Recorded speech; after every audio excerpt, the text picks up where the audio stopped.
Hello, and welcome to another episode of the Confident Coaching Podcast. I'm Jillian, and today we're going to explore why mindful eating might not be working. And I wanted to talk about this because I got a message in my broadcast channel the other day. So, in one of those anonymous question boxes from a coach who was saying that she's tried different mindful eating practices with one of her clients, but they're not working.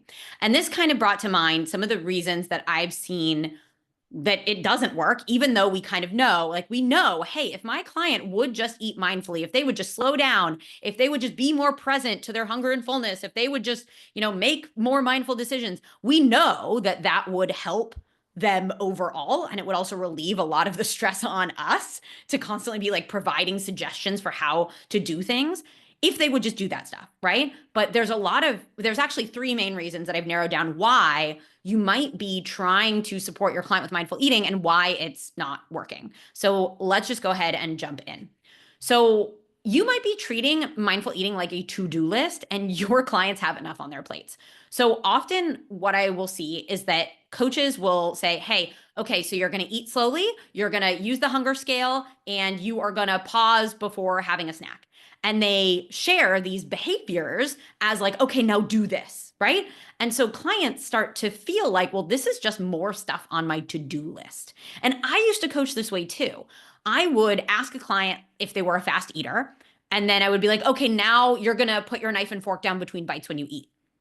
And what would happen is at best, they would do it, but they didn't really get it. It was kind of they were doing it because I told them to. And at worst, they just wouldn't even try. They'd be I forgot, or it's really hard, or whatever. And the problem is because I was treating it kind of like a list of to-dos, there wasn't context. The client was I don't actually understand. It doesn't mean anything to me other than, hey, just do this thing. In theory, it's going to help you, eat more slowly and then you'll eat less, right? And so when we treat mindful eating and mindfulness like just something that your client has to check off a list and if you do this, then this will happen, it ends up feeling like a burden and it doesn't actually kind of get to the point of what mindful eating and mindfulness is, which is awareness and curiosity and openness and kindness. Which brings me to point two, is that you may assume that your client has the skills needed to do mindful eating or to practice mindfulness. But we need to start thinking of mindfulness and mindful eating as skill sets. So mindfulness itself is a specific skill set. There are two components to it, attitude and attention, and there are specific skills that we can cultivate to develop the capacity for an open and curious and kind attitude and to be able to direct our attention and be present in the moment. And then mindful eating is taking that skill set of mindfulness, and then it's an even wider skill set because now we're applying it to our eating behavior. And so that means that in order for your client to effectively, quote unquote, eat mindfully, they must have at least some basic mindfulness skills. And so this is where I would ask you, if mindful eating isn't working for your client, are you helping them cultivate mindfulness skills and helping them apply those mindfulness skills to eating? Or are you just assigning a to-do list, right? Because eat slowly in itself can kind of work. If you get a client to eat more slowly, that can kind of work to help them recognize their hunger and recognize their fullness. It can help them eat less. But really what we want is for our clients to be able to self-regulate their food intake using a balance of their internal cues and their external wisdom, right? And that requires a skill set. That requires them to be aware of what their external cues for eating are. That requires them to be able to tap into, well, what does hunger feel like? What do different types of hunger feel like? How do I direct my attention towards my body when I need to know what hunger feels like? And so eating slowly is actually the outcome of a variety of skills. And that we ask clients to eat slowly because we want them to stop eating when they're comfortably full, right? Again, a variety of skills.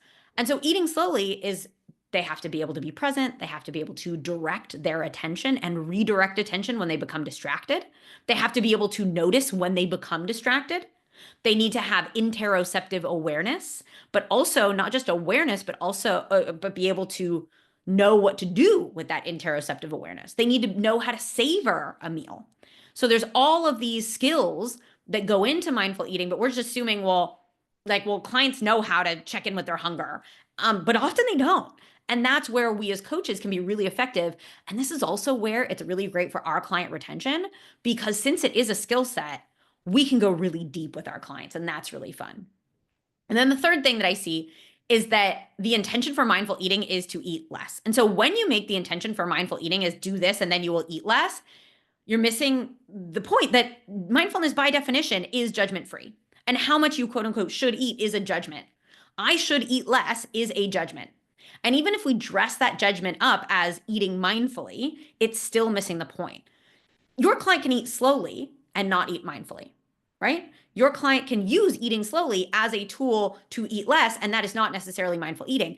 And honestly, it's probably going to backfire. We want to be able to help our clients explore, like, how do they know that they're overeating? If they are in fact overeating, what does it feel like for them to overeat? What thoughts or feelings are there? What environments drive those external cues for eating? Those are all awareness things. Those are all like using mindfulness, they can start to bring awareness to how all of that fits together. And the intention for mindful eating should just be awareness. And then that awareness can support your clients making decisions about what, how much, and when they eat. But if you're depending on mindful eating to reduce intake, in some cases, it just won't, especially when your client is approaching mindful eating from a place of, if I do this, then I will eat less. And what you can do is maybe you have your client experiment with putting less food on a plate. And then they practice curiosity about how they feel when they eat that smaller portion. Maybe you have them practice awareness around what it feels like for them to be comfortably full versus slightly overfull, or awareness around, hey, what foods tend to satisfy you the most? It can become this really fun curiosity and exploration thing. And that can help them cultivate the ability to more easily regulate their intake, which may lead to them eating less if eating less is aligned with what is actually healthy and supportive for this client. And so those are the three reasons why mindful eating tends to fail. I'm going to recap them. You're treating mindful eating like a to-do list, and your clients just kind of see it as a burden. You're making the intention for mindful eating to be eat less, or you are assuming that your clients have the underlying skills needed to practice mindfulness or to practice mindful eating. And I just want you to think about this a little bit, is which of these might be coming up in your coaching, and which of these might be holding you or your clients back or causing frustration or friction. And I'm not going to dive deeper into what you can actually do to make mindful eating work. I think I gave you some insights here already, but I am going to do a deeper dive in a couple of weeks. I'm going to invite you to a free workshop that is going to cover 3 big shifts you need if you'd like mindful eating coaching to work for both you and your clients. If you want to relieve some of that friction, if you want to stop feeling like you're repeating yourself every Monday of like, oh God, I wish my client would just like plan their meals, but actually what they need to do is be present on the weekends and be able to make mindful choices. We're going to cover that in this workshop. The working title for this workshop right now is From Tracking to Trust. If you like that title, I'd love to hear it. If you think it's terrible and have a suggestion for me, also would love to hear that. So if you would like to sign up for that workshop now, it still won't be, by the time you listen to this, it will still be about 2 weeks out. And yes, if you can't make it live, I will be sending out a replay. You can sign up for the workshop in the show notes.